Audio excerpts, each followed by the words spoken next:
You ever notice how betrayal doesn't kick the door down? It just slips in quietly, like a draft through a cracked window? That's how it was with Vanessa. The towel dropped from my hands, but I didn't flinch. Her laugh, a dry, hollow chuckle that bounced off the laundry room tiles, hung in the air like mildew. "You're lucky I even let you touch me." That's what she said. Like I was some leper who'd won a raffle. Like decades of providing, fixing, covering her mistakes, and paying off her credit card messes were just some pathetic tribute she tolerated out of politeness. She turned, humming, tossing her blouse into the dryer like nothing had happened. I just watched her. Not angry, not even sad. Something quieter, sharper. I folded the last t-shirt, that old one from the state fair we went to, before her veneers, before her Pilates instructor with the stupid name, before she stopped asking how my day was. I folded it with more care than I'd handled her in months. Then I placed it neatly on the stack and walked out. In the hallway, her phone buzzed. A giggle. Another message. Another little compliment from whoever she thought was her escape hatch. She had a whole new tone when she texted lately. Eerier, like she was suddenly 20 again. I used to like that sound. Now it just reminded me how good liars always enjoy the setup. I passed the hall mirror and looked at myself. Wrinkled, sure. Slower than at 40, maybe. But I built machines that carved titanium to half a human hair's width. I ran a team of 20 men who didn't dare miss a measurement. I wasn't some slob begging for scraps of affection. In this house, though, I was a placeholder. And placeholders don't argue. We execute. So, I went downstairs into the office. That drawer hadn't been opened in a while. Not since I printed out her client meeting calendar and noticed one too many Tuesday dinners at the Burstone. Never billed to the brokerage account. Inside the drawer was the box. Small, smooth oak. I carved it myself after retiring. Supposed to hold cufflinks. Instead, it held clarity. It was still empty then. But not for long. I opened the oak box, ran my thumb over the brass hinges. Funny, I had once meant to give it to Vanessa for our anniversary. Back then, I thought we still had one coming. Now, it was going to hold something far more useful than cufflinks.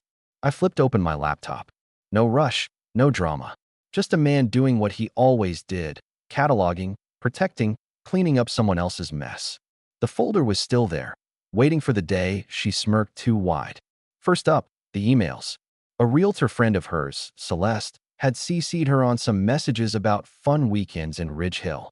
Except the dates matched exactly with the training retreats Vanessa claimed to be attending. One even included a rental car receipt in her name, with a second driver added. Not me. Then came the texts. Months ago, I'd synced her phone to the family iPad. She never noticed. Thought it was just for Netflix in the guest room. But one thread stood out like a neon sign. Her, "Can't wait to see you outside the sheets for once LOL." Him, thumbs up, and a photo, shirtless, in a hotel bathroom. The wallpaper? Recognizable. The Burstone again. Betrayal has a scent, and that place always reeked of lavender and desperation. Later that night, she wandered down in her smug little robe, face scrubbed, acting like a wife again. "You didn't say goodnight," she said with fake concern. "I figured you were tired of touching me." I answered, smiling. She blinked. "You're being dramatic." I nodded, slow and calm, the way men do when they know they're being underestimated. Because men like me, we don't need second chances. We need evidence. She laughed it off and floated upstairs. But me? I stayed at my desk. Printer humming, iPad glowing, oak box open. Every screenshot, every receipt, every email, carefully saved, encrypted, copied 3 times. One flash drive, one cloud, one backup. She thought I was buffering, moving too slow. But slowness isn't weakness. It's precision. By midnight, the first layer of the trap was set, and I slept like a man who had just finished cleaning his rifle, even though he never planned to fire it. The next morning, Vanessa floated into the kitchen like she owned the sunlight. Yoga pants, messy bun, humming some recycled pop song from her glory days. She kissed me on the cheek as if last night never happened. "Morning," she said, reaching for her oat milk latte starter kit. "Morning," I replied, buttering toast like nothing was off. But I watched her closely. The way her phone never left the counter. The way she kept glancing at it with that tiny smirk. Half nostalgia, half lust. She thought she was being clever. Truth was, she was the kind of clever that always leaves fingerprints. When she stepped out for her run, I grabbed the phone. Already unlocked. Vanessa thought passwords were for people with something to hide. That was her arrogance. She assumed I'd never look, because I'd never had to. The messages were worse than I expected. Not just the hotel selfies or late night, can't wait notes. There was strategy in them. Plans. Him. Tell him you've got that investor dinner Thursday. I'll book the suite. Her. Perfect. He never questions. He's sweet but dull. My life started late. Dull. Placeholder. She didn't even give me the courtesy of being her villain. Just a pit stop on her way to the exciting chapter. I saved every screenshot, dragged them into the folder marked June Justice. The oak box got its first contents, one neatly labeled flash drive. When she came back, sweaty and glowing from the run, she tossed her shoes at the door. You should try jogging, you know. Might help your blood pressure. I smiled. Funny. I was just thinking about my health. She nodded, completely missing the point. That afternoon, she called from the car. Babe, I'll be late. Last minute showing. I muted the phone and checked Find My iPhone. Location, the Burstone Hotel. Room 214. She wasn't even cautious anymore. She was bold. That's when I realized Vanessa wasn't just cheating. She was rehearsing her exit. And she thought I was too slow to see it coming. But here's the thing about being underestimated. It lets you build your stage without interruption. And my stage was almost ready. People think revenge is about the explosion, the fireworks, the finale, the big reveal.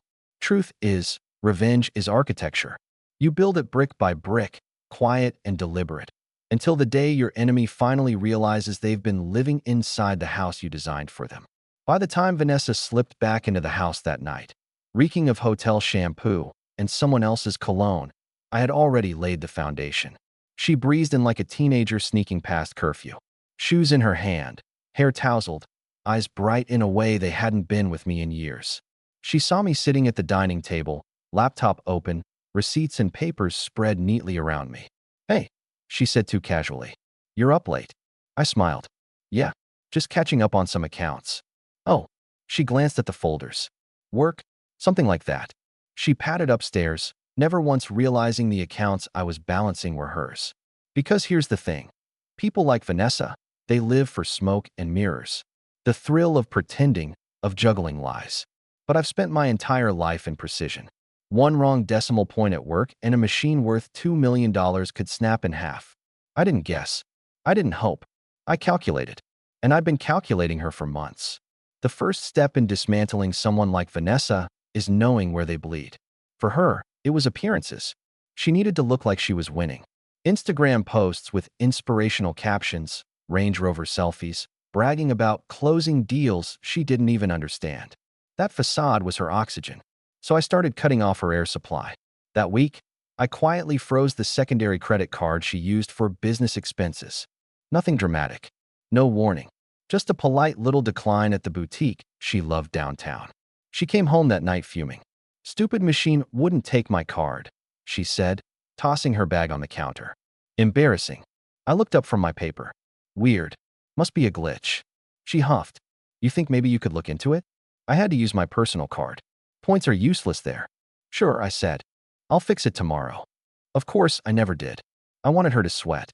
The second step was isolation.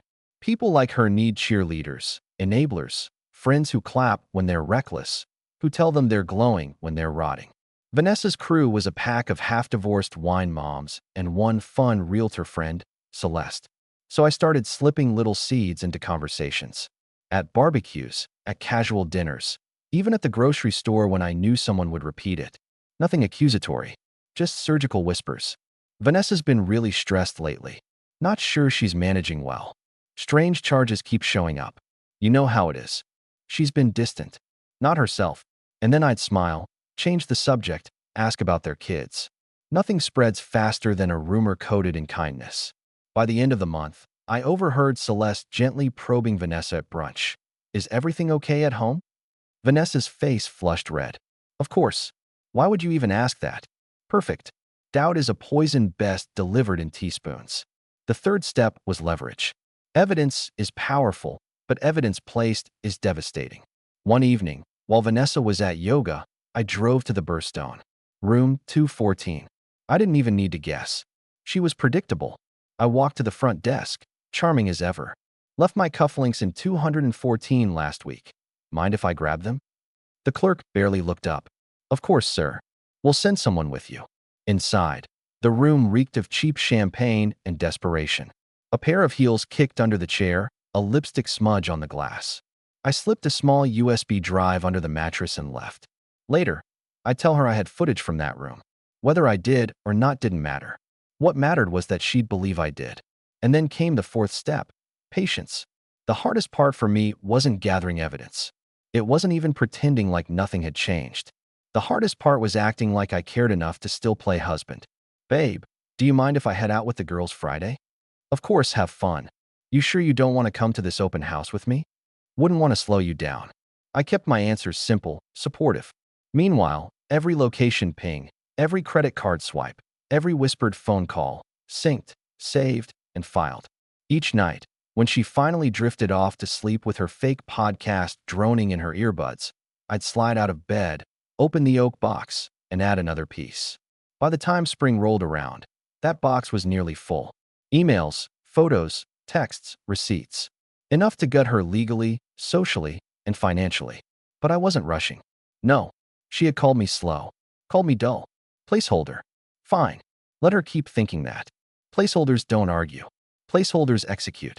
The first crack in her confidence came one Saturday morning. She was on the phone, pacing in the kitchen, trying to whisper but too heated to hide it. I told you not to text me that when I'm home, she hissed. He's not an idiot. I coughed deliberately as I walked in. She jumped. Who was that? I asked. She fumbled. Celeste. About the listing. I smiled, poured coffee, and said, hope she sells it fast. Her eyes narrowed. For the first time, she wasn't sure if I knew. That night, I sat in the garage, lights dim, staring at the oak box. The brass hinges gleamed faintly in the lamplight. I thought about what she'd said months ago, how lucky I was that she even let me touch her. And I realized, Vanessa still thought she was writing the ending to this story. She thought she was setting up some grand exit where she'd leave me looking broken, humiliated, irrelevant. But endings aren't written by the ones who leave. Endings are written by the ones who stay calm long enough to sign the final page. And I wasn't leaving. Not until my house of precision was complete. That was the night I finalized the last piece of the trap. A simple envelope, sealed and labeled in neat handwriting, for Vanessa. Inside were just three things. A printout of the hotel receipts. Screenshots of her texts, time-stamped. A typed note, single-spaced, smile for the cameras. You're not the only one who knows how to perform. I slipped it into the back of the oak box, right on top of the stack. The lid closed with a soft click. The house was ready. Now, all I had to do was wait for her to walk into it. The thing about precision traps is they don't spring all at once. They creak, they tighten, they whisper. They make their victim question if the sound in the distance is thunder or just their own nerves. That's how you keep someone like Vanessa off balance. And it started small. One morning, she waltzed into the kitchen in that robe she wore when she wanted to act affectionate. A fake wife costume, basically. She leaned over my shoulder and kissed my cheek. You're quiet lately, she said, her tone dipped in sugar. I looked up from my laptop and smiled. Just focused. Focused. That word seemed to bother her. She preferred me distracted, pliable, predictable. But now I was calm, deliberate. A wall she couldn't scale. She poured her coffee, and right as she lifted the mug, her phone buzzed. She froze, mid-reach, just a flicker, but I caught it. She snatched it up quickly, turning her back to me, muttering something about Celeste again. That's when I made my first move. I asked casually, hey, what's the password on your phone again? I need to order filters for the fridge, and mine's dead. The color drained from her face. She laughed too loud, fiddled with the phone, and chirped, I'll just order it for you later. She thought she'd dodged me, but she didn't know I already had her passwords. I'd had them for months. The question wasn't about access. It was about watching her panic. And panic she did. Later that week, I tightened the noose on her finances. Not all at once. No, too obvious. Just here and there, little hiccups. She tried to buy some overpriced jacket. Declined. Hotel room service? Declined. She stormed into the house that evening, slamming her bag onto the table. Something's wrong with the card again, she snapped. I set down my paper and looked at her calmly. Really? Odd. Did you go over the limit? Her jaw twitched. Of course not. I shrugged. Banks make mistakes. I'll look into it. And then I didn't. Because the point wasn't fixing it. The point was letting her believe her little empire was collapsing, and I wasn't lifting a finger to save her. The next stage of the trap involved her social circle. I mentioned before how I'd started seeding doubt among her friends. Well, now it was time to fertilize.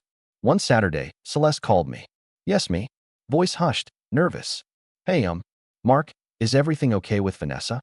She seemed, I don't know, off lately. I kept my voice calm, weary, as if sharing something reluctantly. Yeah, she's been distracted. I'm trying to be supportive. Just tough when you find out things you weren't supposed to. Dead silence on the other end. Oh my God, Celeste whispered. Is she with someone? I sighed into the phone, the kind of sigh that tells the other person they've guessed correctly. I probably shouldn't say more. Which of course was saying everything. By Monday, the whispers had started spreading through her little wine club like wildfire. Vanessa could smell it when she walked into brunch. Their glances were sharper, their laughs shorter. She came home irritable, snapping at me for being cold. I just smiled and asked if she had fun. Her paranoia grew. One night, she tried to pick a fight over nothing.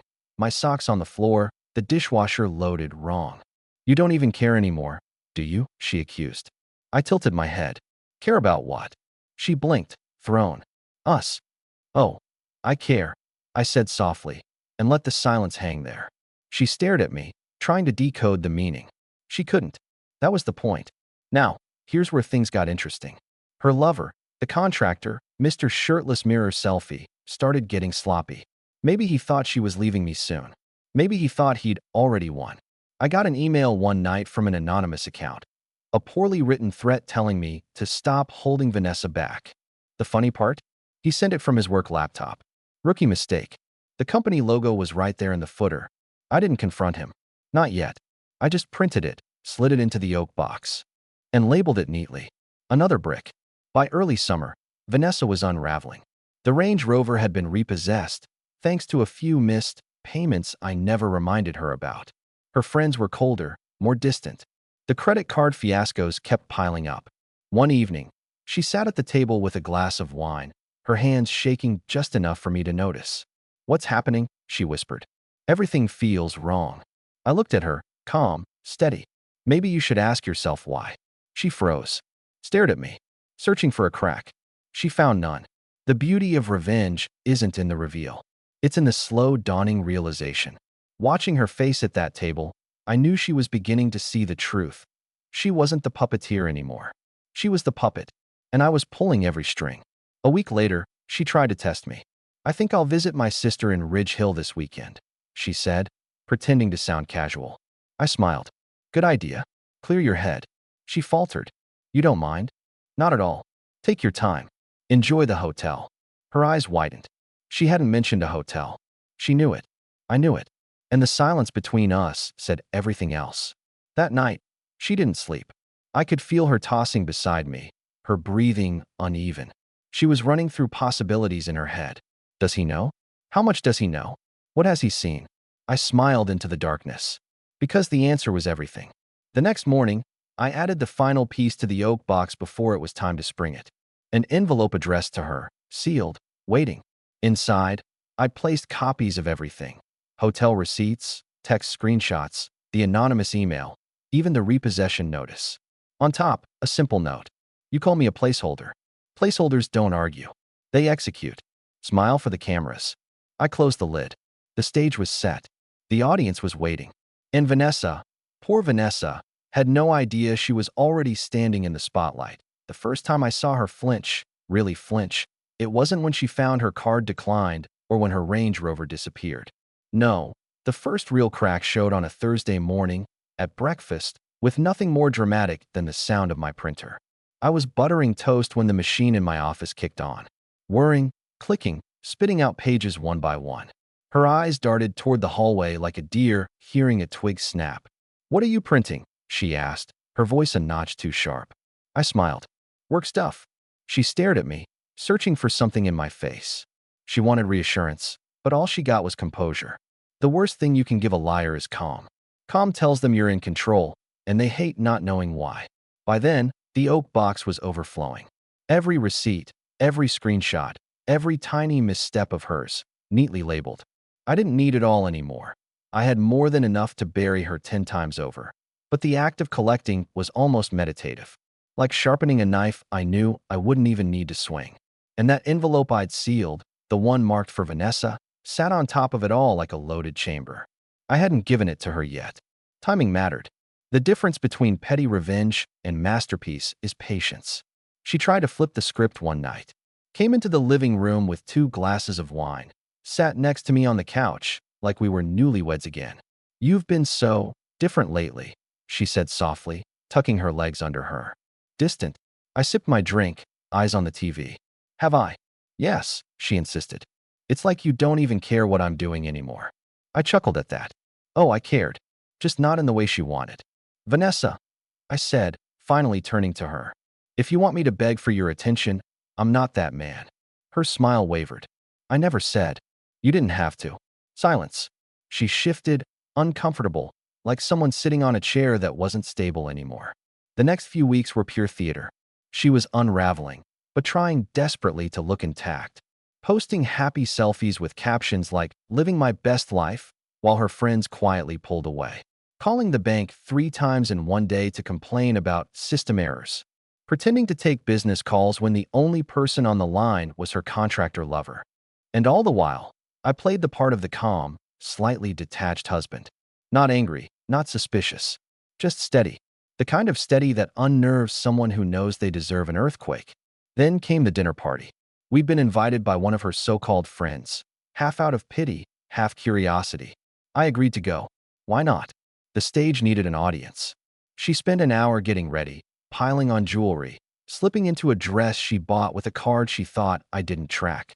She looked radiant, I'll admit, but not like a queen.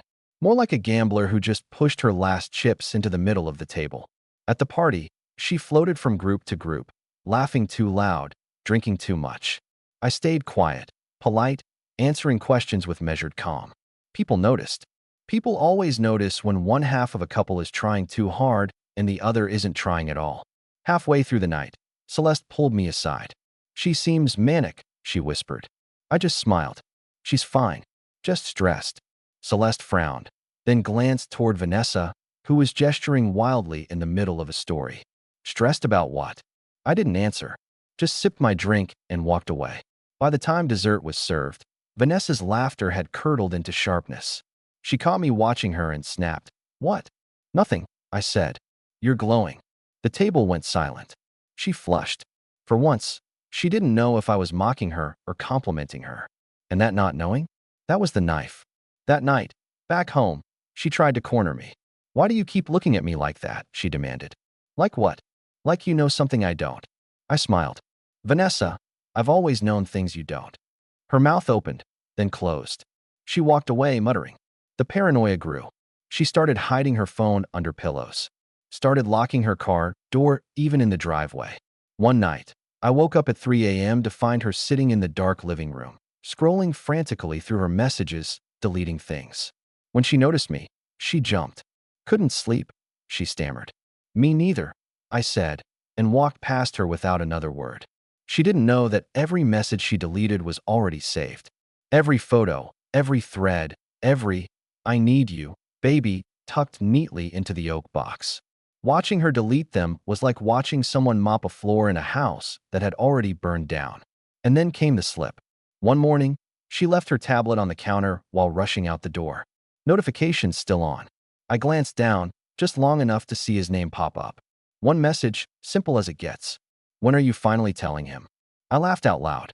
Not because it was funny, because it was pathetic. She hadn't even told him the truth. That I already knew, that the telling was pointless. He thought he was waiting for a grand confession. What he didn't know was that he was the punchline. I took a screenshot, printed it, and slipped it into the envelope. The next day, I invited her to dinner. Just the 2 of us, at the same restaurant where we used to go when things were good. She was wary, suspicious, but she agreed. She spent forever getting ready, probably thinking this was some reconciliation gesture. Maybe she thought she'd get to control the narrative. We sat, ordered, smiled for the waiter. Small talk at first. Weather. Work. Nothing sharp.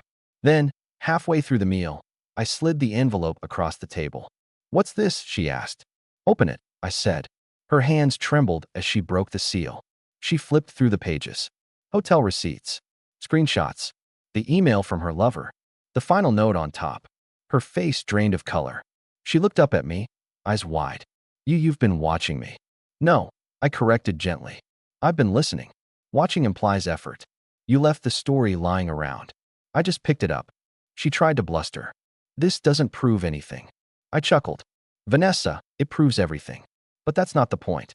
The point is that now, it's my story. And you're just the antagonist.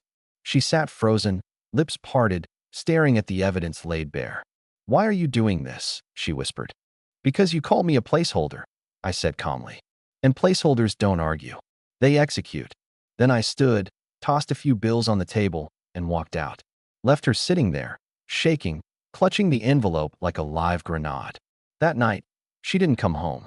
I didn't wait up. Because by then, it wasn't about whether she confessed, or cried, or begged. It was about the clock. The countdown had already started, and she didn't even know what the finish line looked like. But I did. And I was almost ready to show her. The night after I dropped the envelope, Vanessa came home. Or at least, she tried to. I'd changed the locks. The sound of her key fumbling uselessly in the door was almost comical.